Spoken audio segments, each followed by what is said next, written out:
Hello, hello, hello! Greetings, salutations, konnichiwa, and every other form of green across this vast, marvelous multiverse. I am Matsu Quinox. This is Horse, and welcome back, my dear, wonderful, marvelous scholars, to the study. Hello, hello, hello there. Hello there, Julian20. Congratulations on getting versed. Hello, hello, hello to you as well. Hello, hello, hello, all you fine, wonderful, marvelous scholars, wherever you are, whenever you are across this vast, marvelous omniverse. Oh, hello there, Druid Jelly. Welcome. Glad to have you here. And let's have a fine welcome to our newest scholar, Imad. Jekyll. I apologize if I misspoke. I'm terrible with pronouncing things, but thank you for the follow. Oh my goodness gracious. Oh, oh, oh, it has been a while, hasn't it, my dear, dear scholars? How are you all doing? Now, this would be the moment if I had enough budget. I would have some kind of, smooth piano jazz, some lounge music in the background. Unfortunately, I don't have that budget. Well, that and I don't want to get copyright strike. Because you never know nowadays, do you? Helium20, we missed you. Oh, I missed you as well. I was off. I was off having some fun with Horace and the book squids and the other scholars. You know how that is. Oh, let's take that black curtain off. There we are. Okay. Oh, I'm not going to talk too much about it because, again, don't want to get doxxed, don't want to get in trouble. But it was a lot of fun. It was fun. It was fun. It was cold, but it was fun. It was fun. Oh, but anyway, it's good to be back. And I apologize for not having a stream on Monday. I was exhausted. Oh my goodness. Oh, again, usually we don't have to sleep, us guardians of knowledge, but my goodness gracious, I was passed out. It was that sort of day.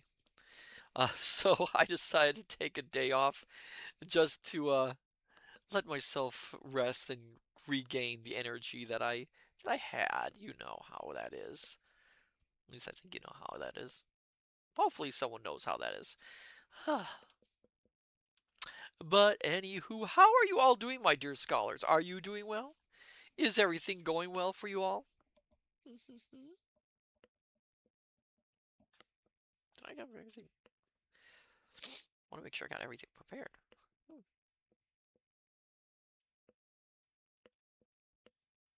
Okie dokie. Oh, that's good. Well, that's good to hear, Julian20. Hmm. Oh, jeez. Hold on. I got something caught here. Oh, there we are. Uh, too easy to when I'm moving things in the study. It's too easy for things to fall down. You know. That's the pain I have. That's the issues I have. Oh dear. But yes, I'm glad to hear that. I'm glad to hear that, and I will say, for all of those out there who are in distress, who are in a rough time, who are going through certain events, we are here for you here at the study. Horace, the Ovid, and Virgil and myself are here for you.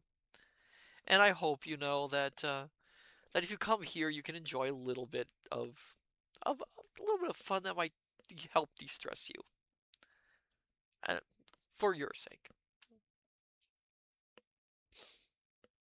Where was I?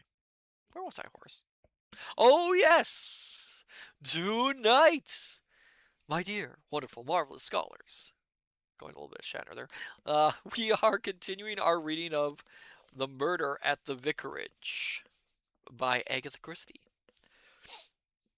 Julian20, it's my comfort place until you do those scary games. Ah, well, I'm not playing any scary games anytime soon. No, I'm taking a break from that. Uh, So for those of you who were late to our reading, in the village of St Mary Meade in England, one Colonel Prothero, who is decidedly disliked by almost everyone, has been found murdered. His wife, by chance, was also having an affair with a local painter. Said painter has claimed that he murdered Colonel Prothero. However, Colonel Prothero's wife claims that she murdered him and that Simon, I believe his name is Simon, the painter, was simply covering it up for her. So now we have two murders. In the midst of all this is one Miss Marple, a old lady who seems to know quite a bit more than most people would expect. So things have gotten pretty interesting all around. So then, my dear scholars, shall we dive right in to Dame Agatha Christie's mysteries and see where they take us? That was a terrible introduction. I really need to work on that horse. Yeah. What say you, my dear scholars? Pardon my drinking a lot of water. It is very dry. Eileen 20, yes, please. I will have to leave early for ballet, I guess. Okay, understandable.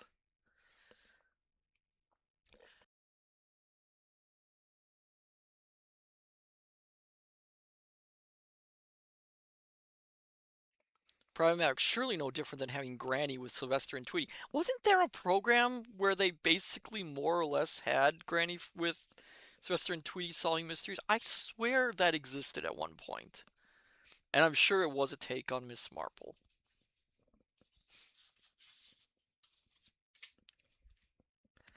Problematic. Yes, there was. Julie Jelly. Yes, it was on Saturday mornings. I knew it. I have some I have some dim recollection of one time when I was traveling your plane of existence and saw it on the television. I remember. I remember one episode in particular, something involving the of um ghost of Taft in it. I remember that one. If that's the one I remember correctly, yeah. It was a very interesting show, if I recall. Anyway, my dear scholars, sit back, relax, have a hot or cold beverage of your liking, dim the lights if you wish, and let us begin our reading of Agatha Christie's The Murder at the Vicarage.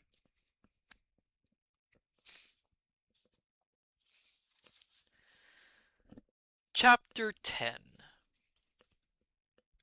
His remarks on the subject of Miss Marple as we left the house were far from complimentary.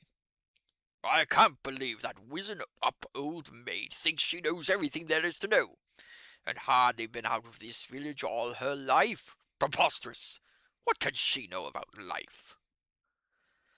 I said mildly that, though doubtless Miss Marple knew next to nothing of life with a capital L, she knew practically everything that went on in St. Mary Meade. Melchett admitted that grudgingly she was a valuable witness, particularly valuable from Mrs. Prothero's point of view. "I suppose there's no doubt about what she says, eh?" If Miss Marple says she had no pistol with her, you can take it for granted that it is so," I said. "If there was the least possibility of such a thing, Miss Marple would have been onto it like a knife." "That's true enough. We'd better go and have a look at the studio." The so-called studio was a mere rough shed with a skylight. There were no windows, and the door was the only means of entrance or egress. Satisfied on this score, Melchett announced his intention of visiting the vicarage with the inspector. "I'm going to the police station now." As I entered through the front door, a murmur of voices caught my ear. I opened the drawing room.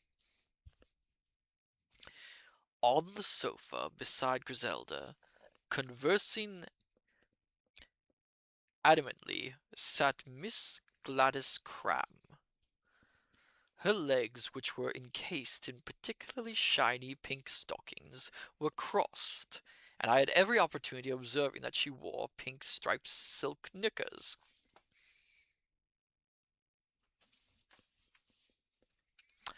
My dear scholars, I apologize. I did not know this book was so scandalous. My goodness.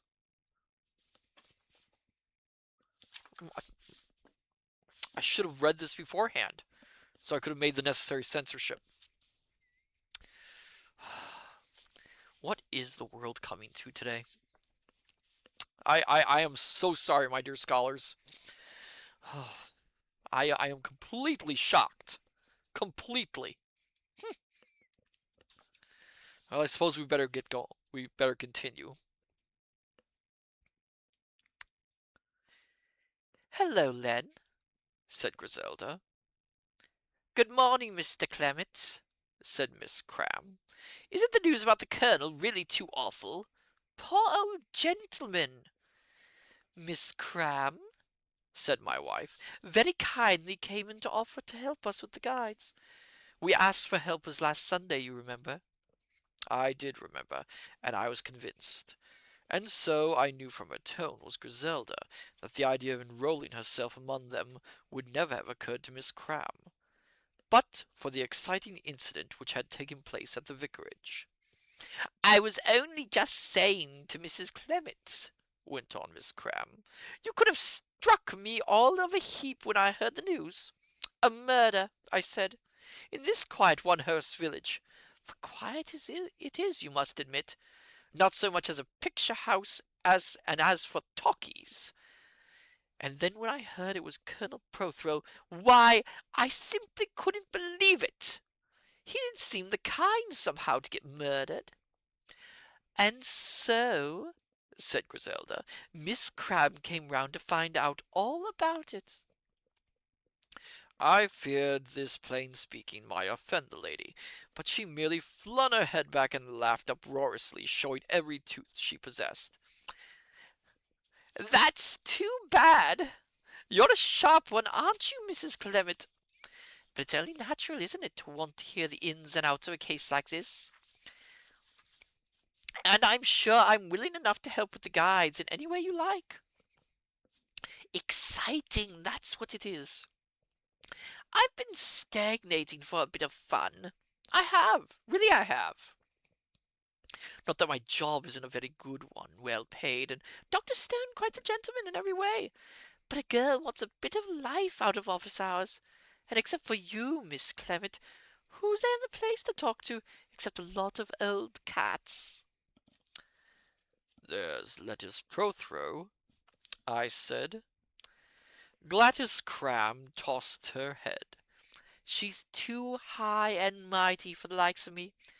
Fancies herself the country, and wouldn't demean herself by noticing a girl who had to work for a living. Not but what I did hear her talking of earning her living herself. And who'd employ her, I should like to know? Why'd she be fired in less than a week? Unless she went as one of those mannequins all dressed up and sleating about. She could do that, I expect. She'd make a very good mannequin, said Griselda. She's got such a lovely figure. There's nothing of the cat about Griselda. Oh, sorry. Oh, that's the narrator. There's nothing of the cat about Griselda. When was she talking of earning her own living? Miss Cram seemed momentarily discomforted, but recovered herself with her usual archness. That would be telling, wouldn't it? She said. But she did say so. Things not very happy at home, I fancy. Catch me living at home with a stepmother. I wouldn't sit down under it for a minute. Ah, but you're so high-spirited and independent, said Griselda gravely, and looked at her with suspicion. Miss Cram was clearly pleased. Yeah. That's right. That's me all over. Can be led, not driven. A palmist told me that not so very long ago. No, I'm not one to sit down and be bullied, and I've made it clear all along to Dr. Stone that I must have my regular times off. These scientific gentlemen, they think a girl's a kind of machine. Half the time they just don't notice her or remember she's there. Of course, I don't know much about it, confessed the girl. And I can't tell who says this next line, because, like many authors, Christie just assumes that we can guess who the narrator is. Do you find Sorry. Yeah. Do you find Dr. Stone pleasant to work with? It must be an interesting job if you're interested in archaeology.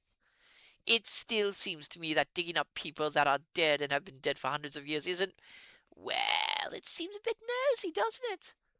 And there's Dr. Stone so wrapped up in it all that half the time he'd forget his meals if it wasn't for me. Is he at the Bow this morning? Asked Griselda.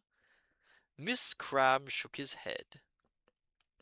Darth, sadly I couldn't come with any good puns, but I will have my vengeance on you, Matsu. I will be careful and keep an eye on that, Darth. And welcome. Glad to have you here. We are just reading A Murder in the Vicarage. We have just started the chapter, more or less. The 10th chapter.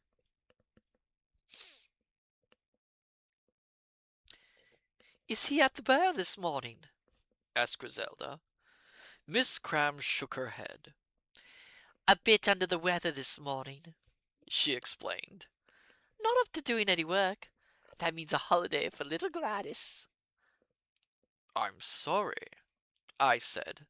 Oh, it's nothing much. There's not going to be a second death. But do tell me, Mr. Clement, I hear you've been with the police all morning. What do you think? Well, I said slowly, there is still a little uncertainty. Ah! Cried Miss Cram. Then they don't think it is Mr. Lawrence Redding after all. Lawrence, that was his name, not Simon. So handsome, isn't he? Just like a movie star. And such a nice smile when he says good morning to you. I really couldn't believe my ears when I heard the police had arrested him. Still, one has always heard they're very stupid. The country police. You can hardly blame them in this instance, I said. Mr. Redding came in and gave himself up. What? The girl was clearly dumbfounded.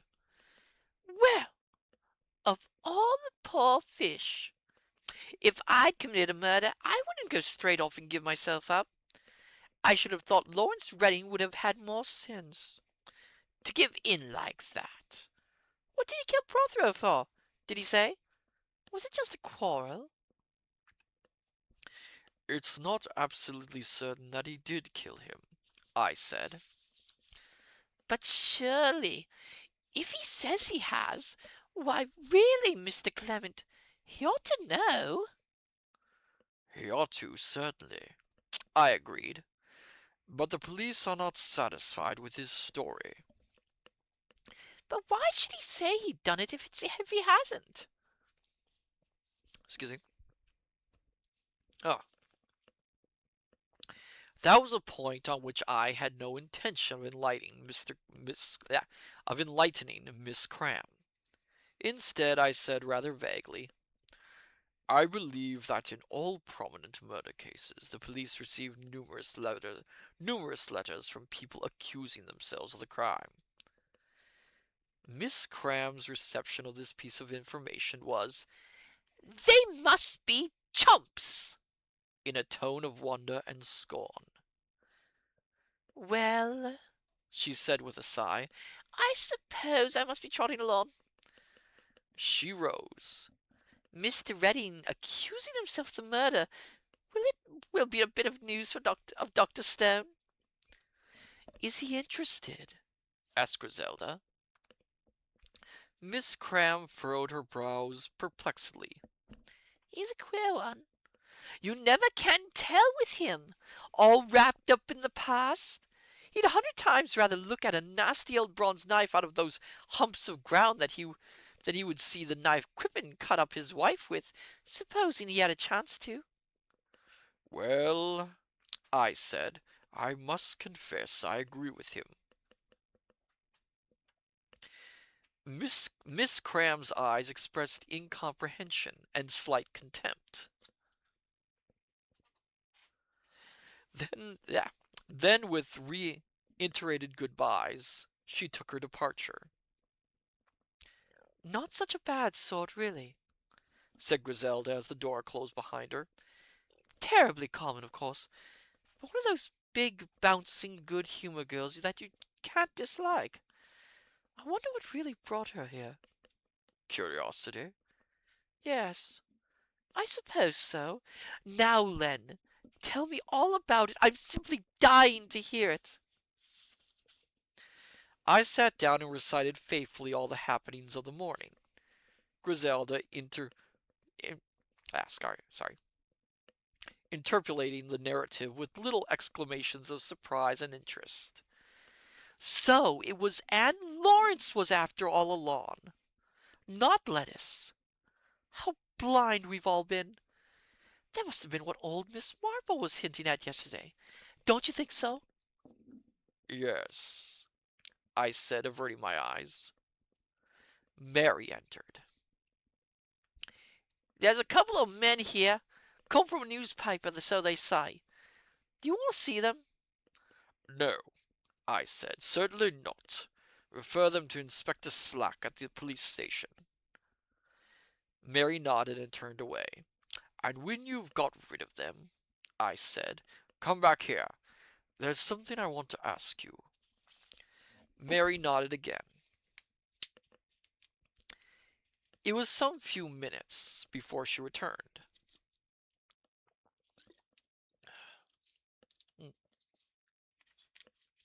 Had a job getting rid of them, she said.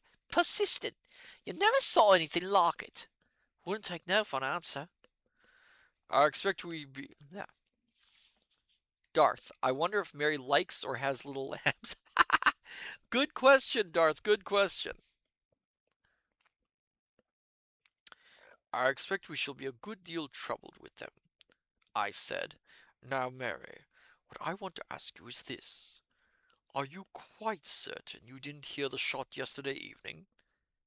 The shot that what killed him? No, of course I didn't. If I had have done, I should have gone in to see what had happened. Yes, but... I was remembering Miss Marple's statement that she had heard a shot in the woods. I changed the form of the question. Did you hear any other shot? One down in the wood, for instance. Oh, that! The girl paused. Yes. Oh, thank you for the follow, Moog. Welcome! I am Matsu, Quinox, interdimensional omniversal librarian. This is Horace, and we are currently reading The Murder at the Vicarage. Have a seat, Moog. Welcome. Glad to have a new scholar here. Let me get myself a little better situated. Pardon my cough.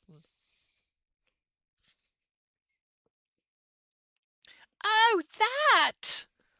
The girl paused. Yes. Now I come to think of it, I believe I did.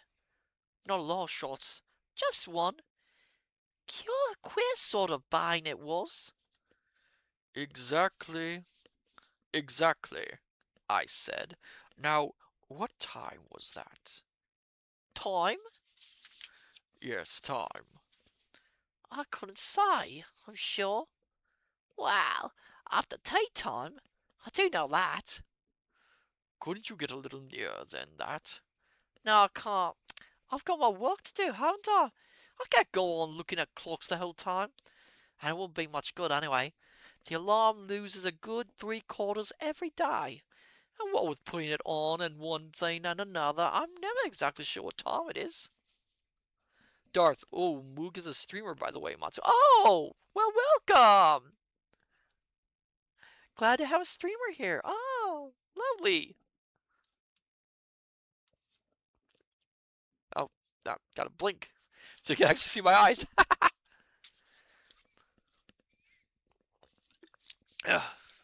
Sorry. More water for Matsu. Now, where was I? This perhaps explains why our meals are never punctual. They are sometimes too late, and sometimes bewilderingly early. Was it long before Mr. Redding came? Nah, it wasn't long. 10 minutes, a quarter of an hour. Not longer than that. I nodded my head, satisfied. Is that all? Said Mary. Because what I mean to say is I've got the joint in the oven and the pudding boiling over as likely as not. That's all right. You can go. She left the room, and I turned to Griselda. Is it quite out of the question to induce Mary to say sir or ma'am? I have told her. She doesn't remember. She's just a raw girl, remember? I am perfectly aware of that, I said, but raw things do not necessarily remain raw forever. I feel a tinge of cooking might be induced in Mary. Moog, I love your voices. Oh, thank you. I can't, I'm one of those people who can't help but read and do voices. I tried once to do a straight read, and I just kept slipping into voices. But thank you, Moog. I have a lot of fun doing different voices. It's a lot of fun. Excuse me. Well, I don't agree with you, said Griselda. You know how little we can afford to pay a servant. If once we got her smartened up at all, she'd leave. Naturally, and get higher wages. So in other words, the wife is saying that they should keep Mary dumb because if she ever got smart, she'd realize that they aren't paying her enough and she'd just leave to another house. That is kind of cold. That is kind of cold.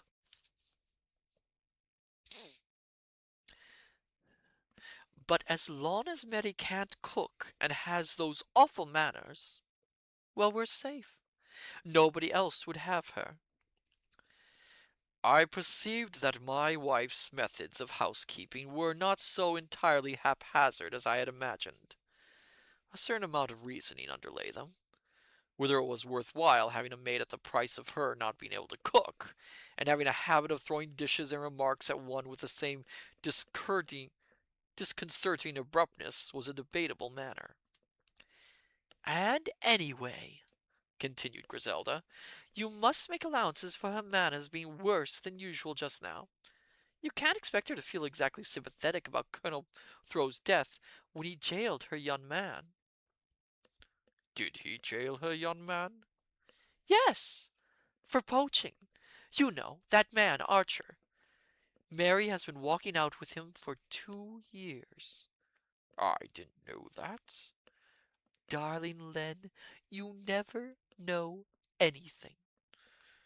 It's queer, I said, that everyone says the shot came from the woods. I don't think it's queer at all, said Griselda. You see, one so often hears shots in the woods. So naturally, when you do hear a shot, you just assume as a matter of course that it is in the wood. Probably just sounds a bit louder than usual. Of course, if one were in the next room, you'd realize that it was in the house, but from Mary's kitchen with the window right the other side of the house, I don't believe you'd ever think of such a thing. The door opened again. Colonel Melchant's back, said Mary, and the police inspector's with him, and they say they'd be glad if you'd join them. They're in the study. So, we now know that the shot that was heard in the woods was also heard by Mary.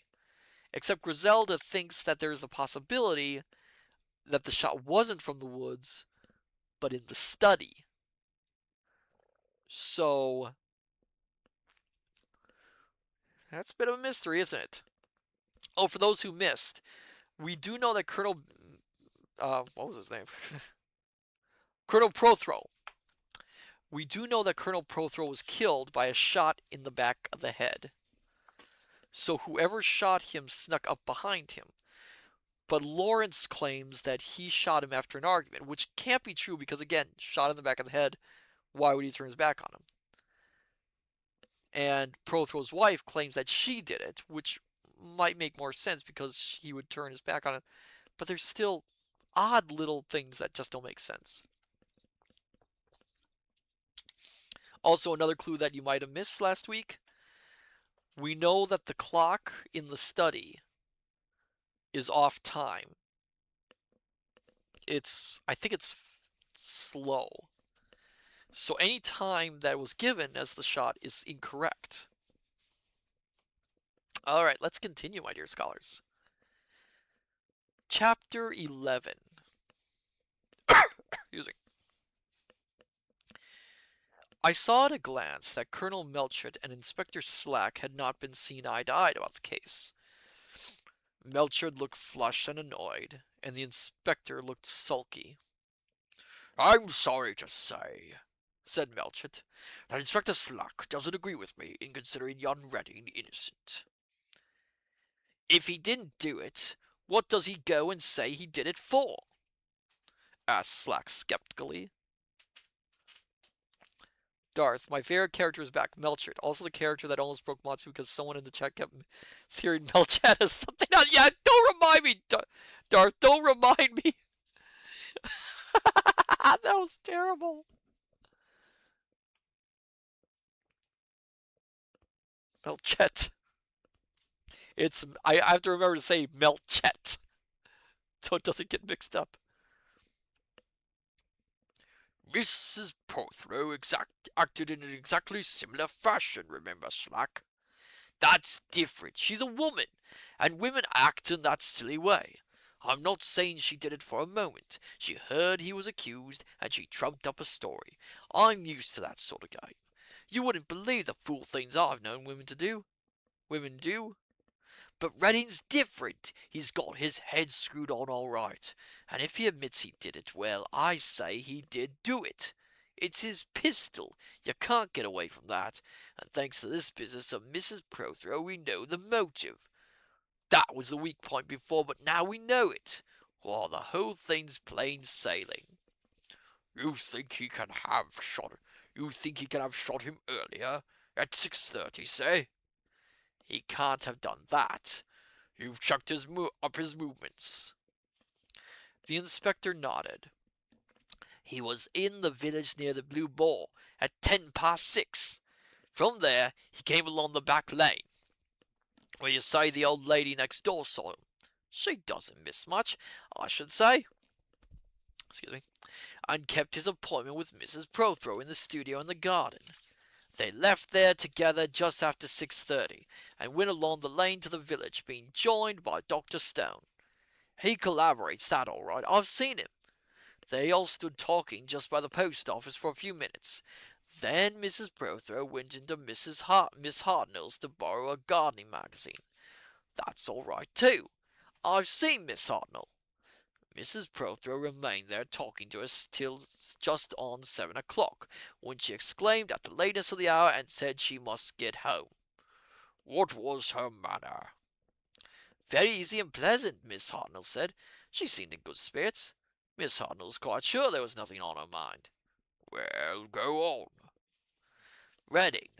He went with Dr. Stone to the Blue Ball, and they had a drink together. He left there at 20 minutes to 7. Went rapidly along the village street and down the road to the vicarage. Lots of people saw him." "Not down the back lane this time," commented the colonel. "No, he came to the front, asked for the vicar, heard Colonel Prothero was there, went in, and shot him, just as he said he did. That's the truth of it, and we needn't look further." Melchett shook his head. "There's the doctor's evidence. You can't get away from that. Prothero was shot not later than 6:30. "Oh, doctors!" Inspector Slack looked contemptuous. "If you're going to believe doctors, take out all my teeth. That's what they do nowadays. And then say they're very sorry, but all the time it was appendicitis. Doctors. There is this. Yeah. This isn't a question of diagnosis. Dr. Haydock was absolutely positive on the point. You can't go against the medical evidence, Slack. Yeah. It's very hard to switch voices sometimes, especially if they sound kind of similar. And there's my evidence for what it is worth, I said, suddenly recalling a forgotten incident. I touched the body, and it was cold. That I can swear to. You see, Slack, said Melchett. Well, of course, if that's so. But there it was, a beautiful case. Mr. Redding only too anxious behind, so to speak. That in itself strikes me a little unnatural, observed Colonel Melchett. Well, there's no accounting for tastes, said the inspector. There's a lot of gentlemen went a bit balmy after the war. Now I suppose it means starting again at the beginning. He turned on me. Why you went out of your way to mislead me about the clock, sir, I can't think. Obstructing the ends of justice, that's what that was. I tried to tell you on 3 separate occasions, I said, and each time you shut me up and refused to listen. That's just a way of speaking, sir. You could have told me perfectly well if you had had a mind to. The clock and the note seemed to tally perfectly. Now, according to you, the clock was all wrong. I never knew such a case. What's the sense of keeping a clock a quarter of an hour fast, anyway? Okay, so it was fast, not slow. It is supposed, I said, to induce punctuality. I don't think we need go further into that now, Inspector, said Colonel Melchett tactfully. What we want now is the true story from both Mrs. Prothero and young Redding. I telephoned to Haydock and asked him to bring Mrs. Prothero over here with him. They ought to be here in about a quarter of an hour. I think it would be as well to have Redding here first. I'll get on to the station, said Inspector Slack, and took up the telephone. And now, he said, replacing the receiver, we'll get to work on this room. He looked at me in a meaningful fashion. Perhaps, I said, you'd like me out of the way. The inspector immediately opened the door for me. Melchett called out, Come back when yon Redding arrives, will you, Vicar? You're a friend of his, and you may have sufficient influence to persuade him to speak the truth. I found my wife and Miss Marple with their heads together. We've been discussing all sorts of possibilities, said Griselda.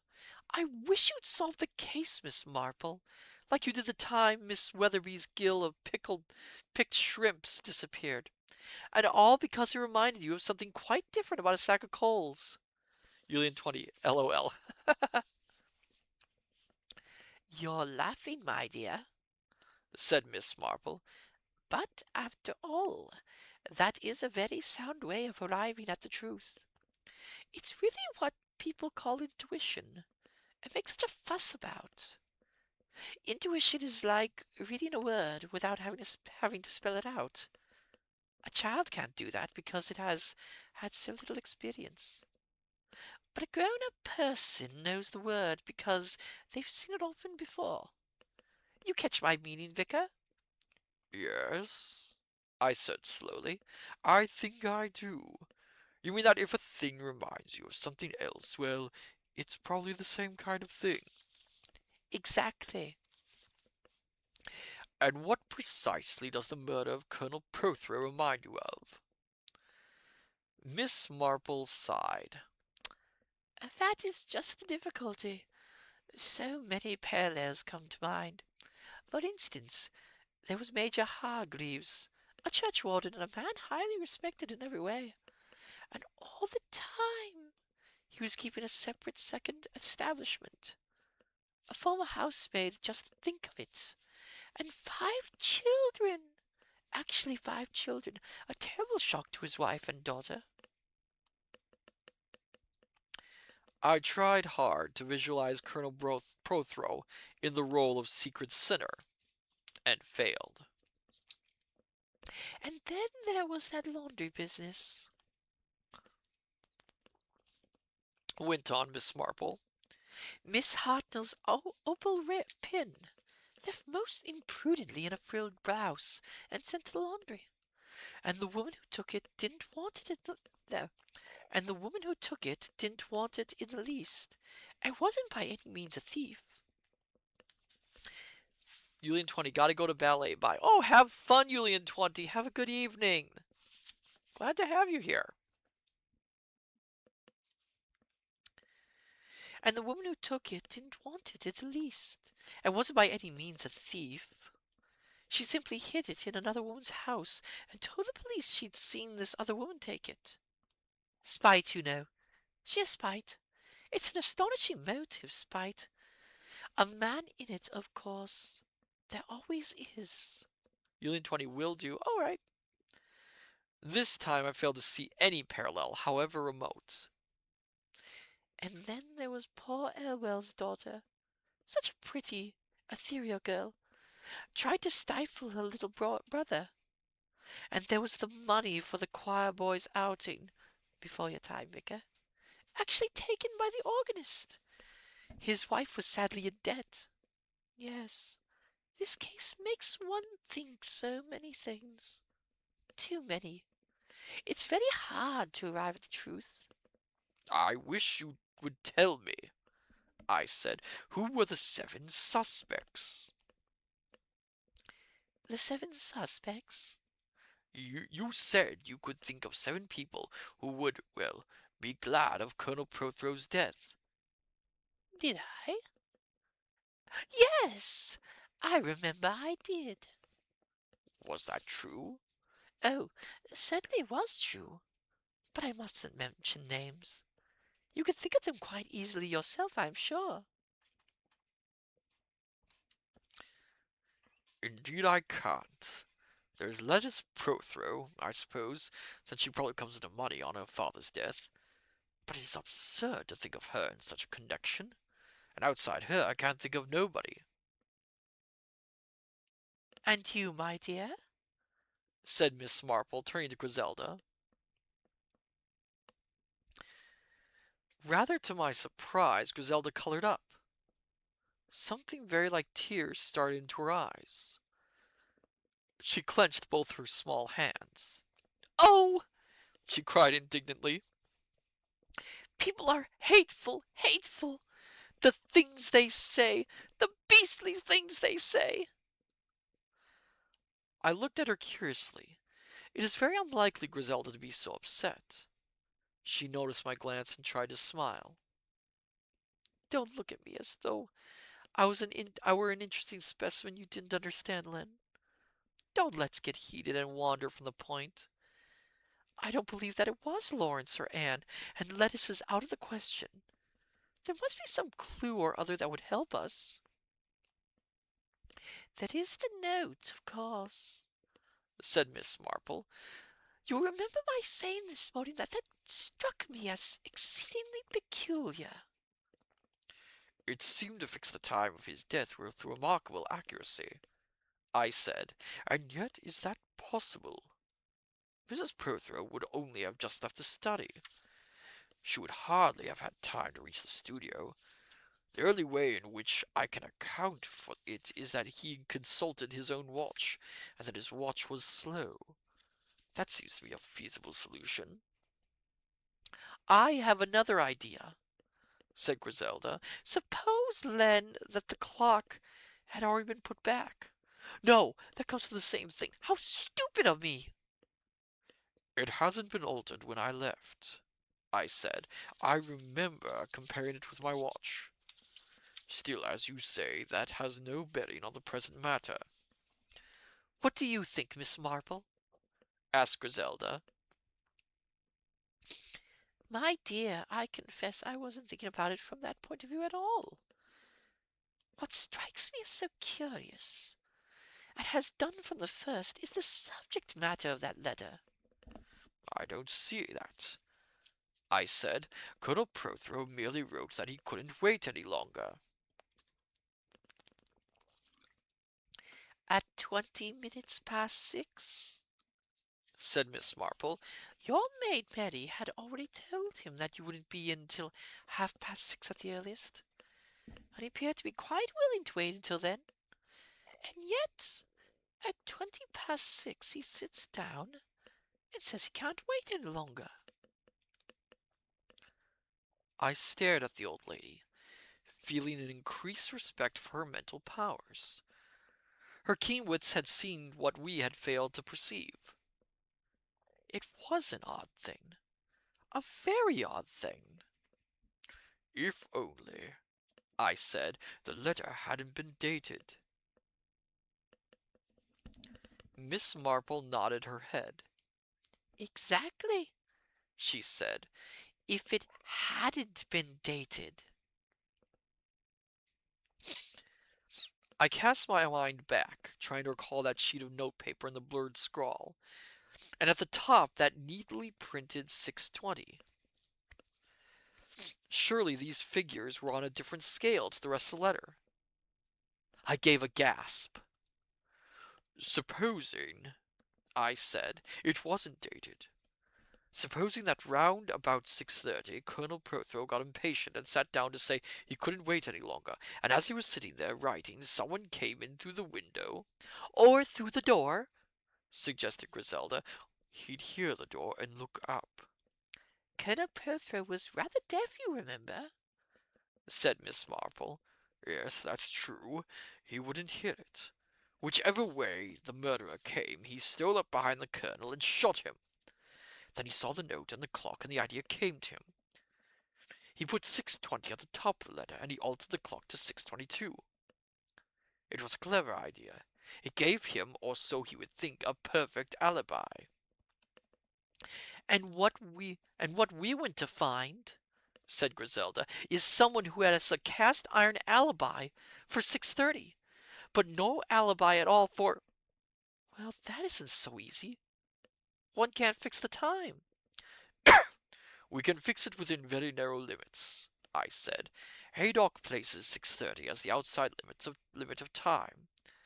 I suppose one could perhaps shift it to 6:35 from the reasoning we have just been following out.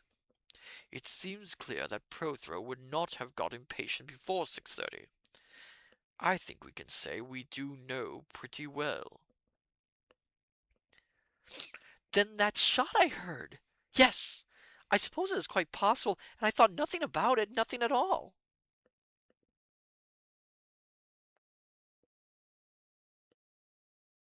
Oh, sorry.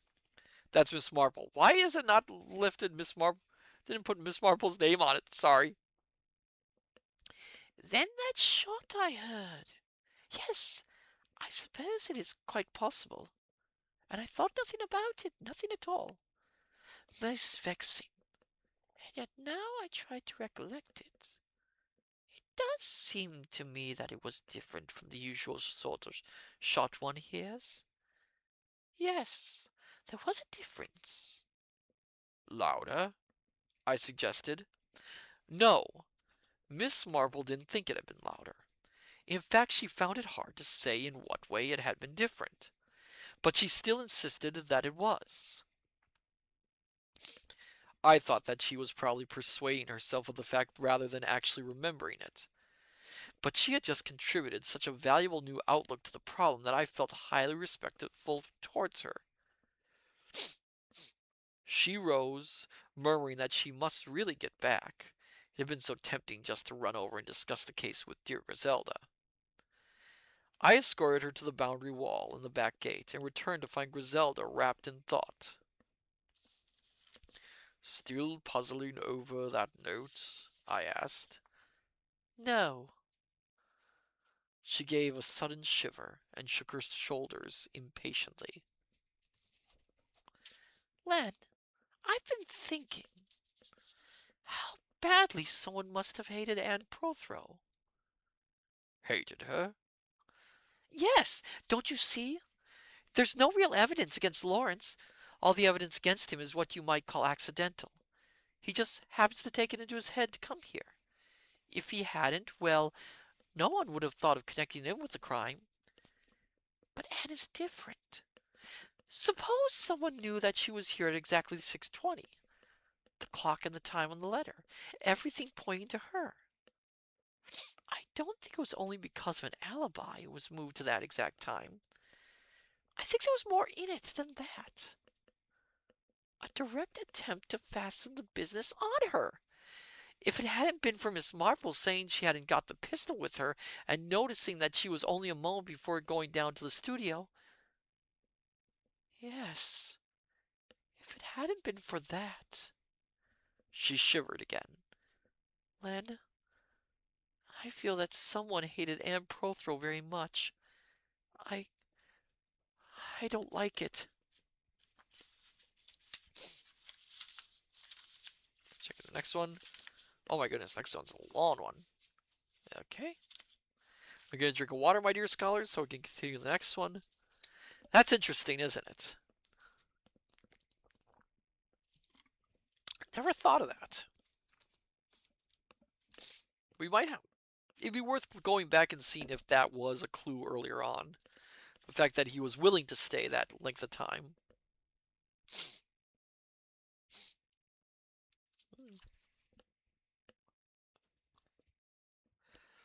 Alright then.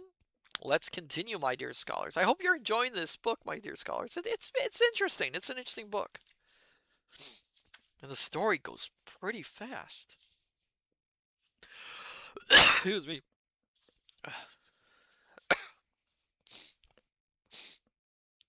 Chapter 12.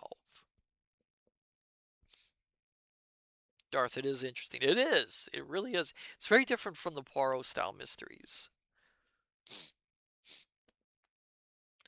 I was summoned to the study when Lawrence Redding arrived.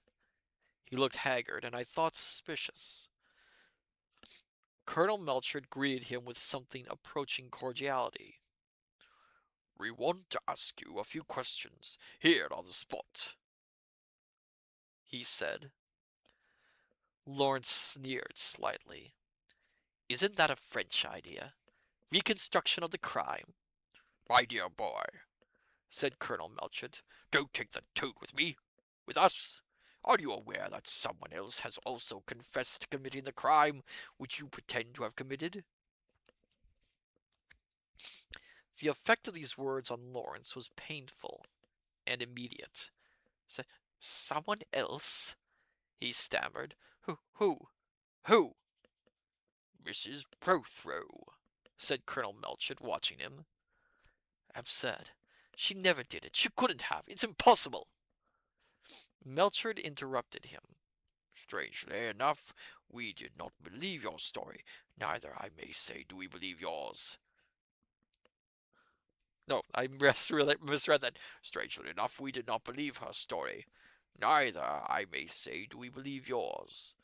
Dr. Haydock says positively that the murder could not have been committed at the time you say it was." "Dr. Haydock says that?" "Yes, so you see you are cleared whether you like it or not.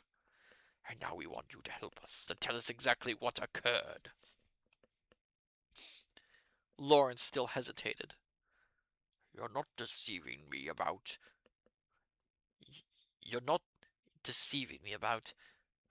Mrs. Prothero? You really don't suspect her?" "On my word of honor," said Colonel Melchett. Lawrence drew a deep breath. "I've been a fool," he said. "An absolute fool. How could I have thought for 1 minute that she did it?" "Suppose you tell us all about it," suggested the chief constable. "There's not much to tell. I met Mrs. Prothero that afternoon." He paused. "We know all about that," said Melchett. "You may think that your feeling for Mrs. Prothero and hers for you was a dead secret, but in reality it was known and commented upon. In any case, everything is bound to come out now." "Very well. Then, I expect you are right. I had promised the vicar here, he glanced at me, to go right away. I met Mrs. Purther that evening in the studio at 6:15. I told her of what I had decided. She too agreed that it was the only thing to do. We said goodbye to each other. We left the studio, and almost at once Dr. Stone joined us. Anne managed to seem marvelously natural. I couldn't do it. I went off with Stone to the Blue Boar and had a drink. Then I thought I'd go home, but when I got to the corner of this road, I changed my mind and decided to come along and see the vicar. I felt I wanted someone to talk to about the matter. At the door, the maid told me the vicar was out, but would be in shortly. But that Colonel Prothero was in the study waiting for him. And I didn't like to go away again. Looked as though I was shirking meeting him. So I said I'd wait too, and I went into the study. He stopped. "Well?" said Colonel Melchett. "Prothero was sitting at the writing table, just as you found him." I went up to him, touched him. He was dead. Then I looked down and saw the pistol lying on the floor beside him. I picked it up, and at once saw that it was my pistol. That gave me a turn. My pistol! And then straight away I leaped to one conclusion. Anne must have bagged my pistol some time or other, meaning it for herself if she couldn't bear things any longer. Perhaps she had it with her tonight. After we parted in the village, she must have come back here and oh, I suppose I was mad to think of it. But that's what I thought. I slipped the pistol in my pocket and came away. Just outside the vicarage gate, I met the vicar. He said something nice and normal about seeing Prothero. Suddenly I had a wild desire to laugh. His manner was so ordinary and everyday, and there was I, all strung up. I remember shouting out something absurd and seeing his face changed. I was nearly off my head, I believe. I went walking. At last I couldn't bear it any longer. Van had done this ghastly thing. I was at least morally responsible. I went and gave myself up. There was a silence when he had finished. Then the colonel said, in a business-like voice, "I would like to ask just one or two questions. First, did you touch or move the body in any way?" "No, I didn't touch it at all. One could see he was dead without touching him." "Did you notice a note lying on the blotter half concealed by his body?" "No." "Did you interfere in any way with the clock?" "I never touched the clock. I seem to remember a clock lying overturned on the table, but I never touched it." "Now, as to this pistol of yours, when did you last see it?" Lawrence Redding reflected. It's hard to say exactly." "Where do you keep it?" "Oh, it's in a litter of odds and ends in the city room in my cottage, on one of the shelves of the bookcase." "You left it lying about carelessly?" "Yes, I really didn't think about it. It was just there." "So that anyone who came to your cottage could have seen it?" "Yes." "And you don't remember when you last saw it?" Lawrence drew his brows together in a frown of recollection. "I'm almost sure it was there the day before yesterday. I remember pushing it aside to get an old pipe.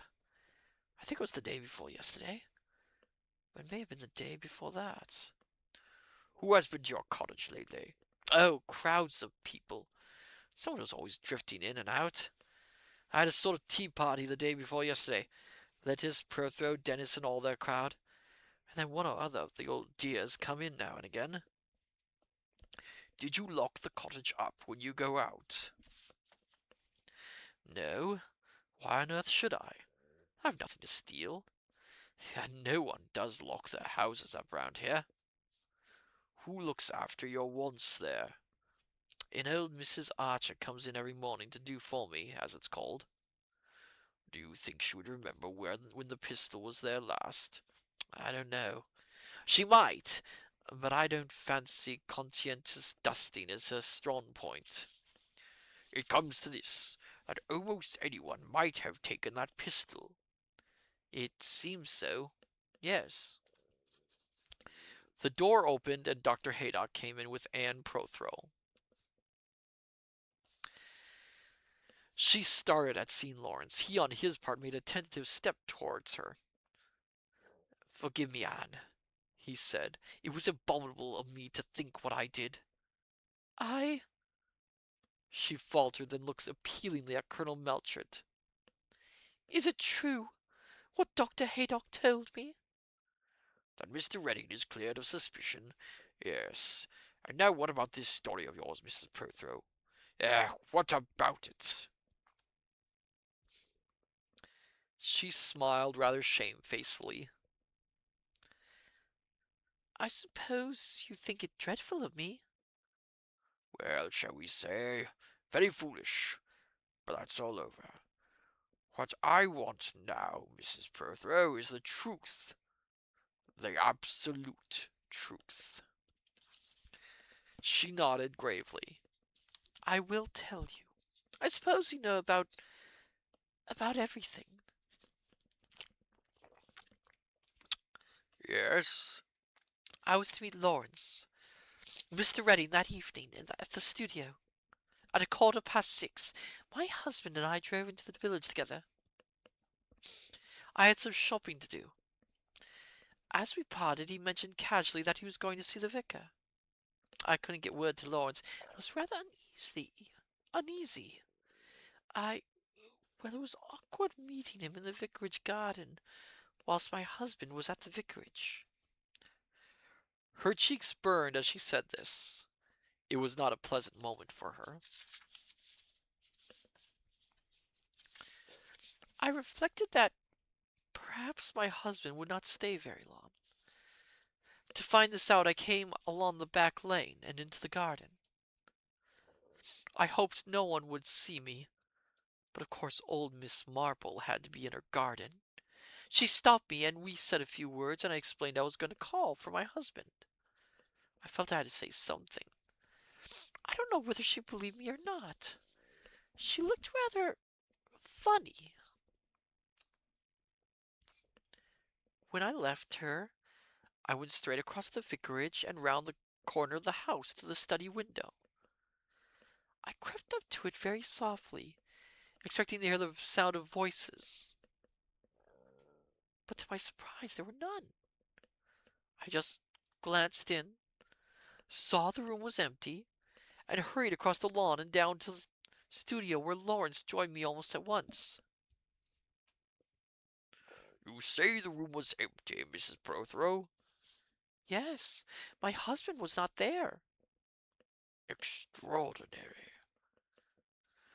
You mean, ma'am, that you didn't see him? Said the inspector. No, I didn't see him. Inspector Slack whispered to the chief constable, who nodded. Do you mind, Miss Prothero, just showing us exactly what you did? Not at all. She rose. Inspector Slack pushed open the window for her, and she stepped out on the terrace and round the house to the left. Inspector Slack beckoned me imperiously to go and sit at the writing table. Somehow I didn't much like doing it. It gave me an uncomfortable feeling. But of course I complied. Presently I heard footsteps outside. They paused for a minute, then retreated. Inspector Slack indicated to me that I could return to the other side of the room. Mrs. Prothero re-entered through the window. Is that exactly how it was? Asked Colonel Melchett. I think exactly. Then can you tell us, Mrs. Prothero, just exactly where the vicar was in the room when you looked in? asked Inspector. No, that's Inspector Slack, my mistake. Then can you tell us, Mrs. Prothero, just exactly where the vicar was in the room when you looked in? Asked Inspector Slack. The vicar? No, I'm afraid I can't. I didn't see him. Inspector Slack nodded. That's how you didn't see your husband. He was round the corner at the writing desk. Oh! She paused. Suddenly her eyes grew round with horror. It wasn't there that... Yes, Miss Prothero, it was while he was sitting there. Oh! She quivered. He went on with his questions. Did you know, Mrs. Prothero, that Mr. Redding had a pistol? Yes, he told me so once. Did you ever have that pistol in your possession? She shook her head. No. Did you know where he kept it? I'm not sure. Yes, I think I've seen it on a shelf in his cottage. Did you keep it there, Lawrence? When was the last time you were in at the cottage, Mrs. Prothero? Oh, about 3 weeks ago. My husband and I had tea there with him. And you have not been there since? No, I never went there. You see, it would probably cause a lot of talk in the village. Doubtless, said Colonel Melchett dryly. Where were you in the habit of seeing Mr. Redding, if I may ask? He used to come up to the hall. He was painting lettuce. We often met in the woods afterward. Colonel Melchett nodded. Isn't that enough? Her voice was suddenly broken. It's so awful, having to tell you all these things, and there wasn't anything wrong with it. There wasn't. Indeed, there wasn't. We were just friends. We couldn't help caring for each other. She looked pleadingly at Dr. Haydock, and that soft-hearted man stepped forward.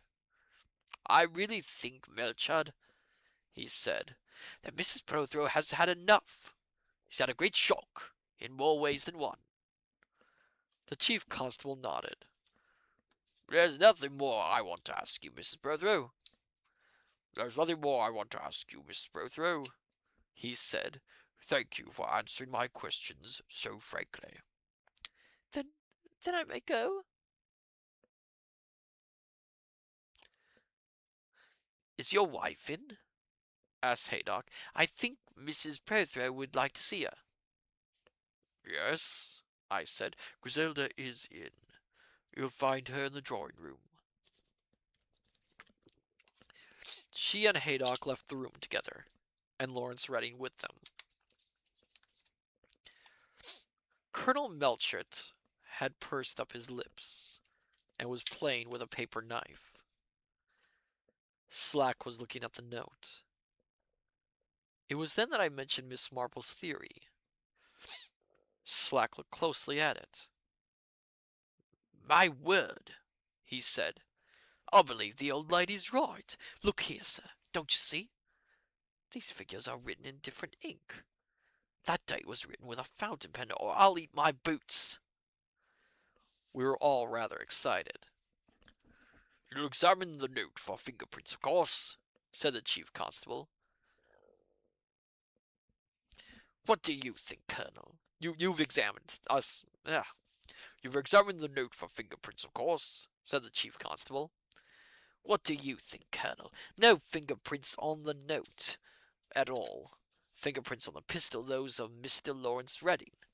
May have been some others once, before he went fooling round with it and carrying it round in his pocket, but there's nothing clear enough to get a hold of now. At first the case looked very black against Mrs. Prothero, said the colonel thoughtfully. Much blacker than against young Redding. There was that old woman Marple's evidence that she didn't have the pistol with her, but these elderly ladies are often mistaken. I was silent. but I did not agree with him. I was quite sure that Anne Prothero had no point pistol with her, since Miss Marple had said so. Excuse me, I have to get another water. 1 second, my dear scholars. I have to get more water.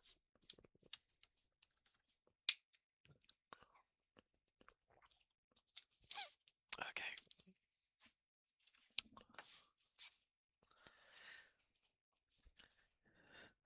Miss Marple is not the type of elderly lady who makes mistakes. She has got an uncanny knack of being always right.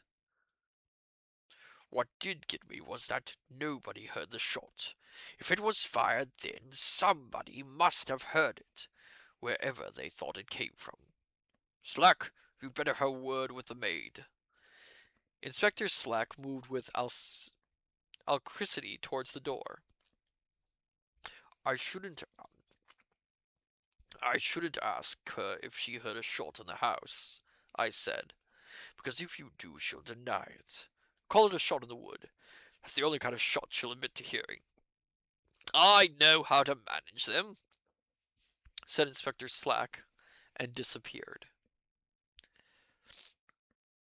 Miss Marple says she heard a shot later, said Colonel Melchett thoughtfully. We must see if she can fix the time at all precisely. Of course, it may be a stray shot that had nothing to do with the case. It may be, of course. I agreed. The colonel took a turn or two up and down the room. Do you know, Clement, he said suddenly, I have a feeling that this is going to turn out a much more intricate and difficult business than any of us think. Dash it all, there's something behind it, he snorted. Something we don't know about. We're only the beginning, Clement. Mark my words, we're only the beginning. All these things, the clock, the note, the pistol, they don't make sense as they stand. I shook my head. They certainly didn't. But I'm going to get to the bottom of it. Get to the bottom of it. No calling of Scotland Yard. Slack's a smart man.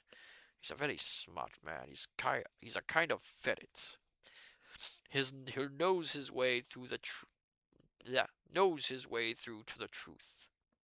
He's done several very good things already, and this case will be his chef d'oeuvre. Sorry, it's French. I'm not very good at speaking French. Chef d'oeuvre.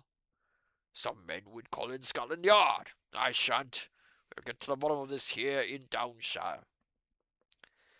I hope so, I'm sure, I said. I tried to make my voice enthusiastic, but I had already taken such a dislike to Inspector Slack that the prospect of his success failed to appeal to me. A successful Slack would, I thought, be even more odious than a baffled one. That is harsh. That is harsh. Who has the house next door? Asked the colonel suddenly. You mean that at the end of the road? Mrs. Price Ridley. We'll go along to her after Slack has finished with your maid. She might just possibly have heard something. She isn't deaf or anything, is she? I should say her hearing is remarkably keen. I'm going by the amount of scandal she has started by just happening to overhear accidentally. That's the kind of woman we want. Oh, here's Slack. The inspector had the air of one emerging from a severe tussle. Phew, he said. That's a Tartar you've got, sir. Mary is essentially a girl of strong character, I replied. Doesn't like the police, he said. I cautioned her, did what I could to put the fear of the law into her, but no good. She stood right up to me. Spirited, I said, feeling more kindly towards Mary. Oh, he does not like Slack at all. But I pinned her down all right. She heard one shot, and one shot only, and it was a good long time after Colonel Prothero came. I couldn't get her to name a time, but we fixed it at last by means of the fish. The fish was late, and she blew the boy up when he came, and he said it was barely 6:30 anyway, and it was just after that she heard the shot. Of course, that's not accurate, so to speak, but it gives us an idea. Said Melchett. Melchett. Oh my goodness, I just realized that sounds awful again. Where was I?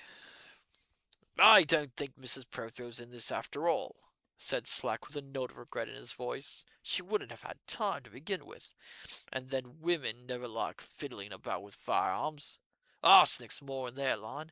No, I don't think she did it. It's a pity. He sighed. Melchett explained that he was going round to Miss Price Ridley's, and Slack approved. May I come with you? I asked. I'm getting interested. I was given permission, and we set forth. A loud "Hey!" greeted us as we emerged from the vicarage gate, and my nephew Dennis came running up the road from the village to join us. Look here, he said to the inspector. What about that footprint I told you about? Gardener's, said Inspector Slack laconically. You don't think it might be someone else wearing the gardener's boots? No, I don't, said Inspector Slack in a discouraging way. It would take more than that to discourage Dennis, however. He held out a couple of burnt matches. I found these by the vicarage gate. Thank you, said Slack and put them in his pocket. Matters appeared now to have reached a deadlock. You're not arresting Uncle Lem, are you? Inquired Dennis. Sorry, I have to get this word right. Facetiously. Why should I? Inquired Slack. There's a lot of evidence against him, declared Dennis. You ask Mary. Only the day before the murder he was wishing Colonel Prothero out of the world. Weren't you, Uncle Len? I began. Inspector Slack turned to a slow, suspicious stare upon me, and I felt hot all over. Dennis is exceedingly tiresome. He ought to realize that a policeman seldom has a sense of humor. Don't be absurd, Dennis, I said irritably. The innocent child opened his eyes in a stare of surprise. I say, it's only a joke, he said. Uncle Len just said that anyone who murdered Colonel Prothero would be doing the world a service. Ah, said Inspector Slack. That explains something the maid said. Servants very seldom have any sense of humor either. I cursed Dennis heartily in my mind for bringing the matter up. That and the clock together will make the inspector suspicious of me for life. Come on, Clement, said Colonel Melchett. Where are you going? Can I come too? Asked Dennis. No, you can't, I snapped. We left him looking after us with a hurt expression. We went up to the neat front door of Mrs. Price Ridley's house, and the inspector knocked and rang in what I can only describe as an official manner. A pretty parlour maid answered the bell. Mrs. Price Ridley in? Inquired Melchett. No, sir. The maid paused and added, She's just gone down to the police station. This was a totally unexpected development. As we retraced our steps, Melchett caught me by the arm and murmured, If she's gone to confess to the crime too, I really shall go off my head. We are going to stop here, my dear scholars. I am feeling a lot more weary than I thought I would. I still have not recovered from my little trip alongside Horace. Oh my goodness. So, it looks like both Lawrence and Mrs. Prothero are off the hook. But there's still that question of the gunshot. What was that all about? Where did it come from? Miss Marple did say that there was something unusual about it, but we don't know what that is. And now we know there's something weird about the note as well. So things are getting pretty interesting, my dear scholars. Wonder who did it. Maybe we haven't even met the real suspect yet. Although I think Agatha Christie's fairly fair when it comes to mysteries. Most of the time. But anyway, so, my dear scholars, next week, if everything goes according to plan, that's always the caveat, On Monday, we will be playing more Spirit of the North. And on Thursday, we'll be reading more of The Murder at the Vicarage. I'll be looking forward to you. I'll be looking forward to seeing you all there then. Let's see if there's anyone we can raid tonight. Before we go,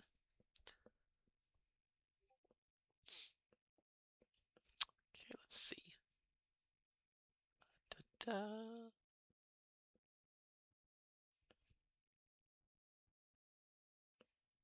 Hmm.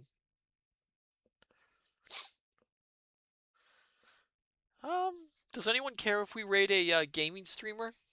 Let me see if there's any raiding or reading.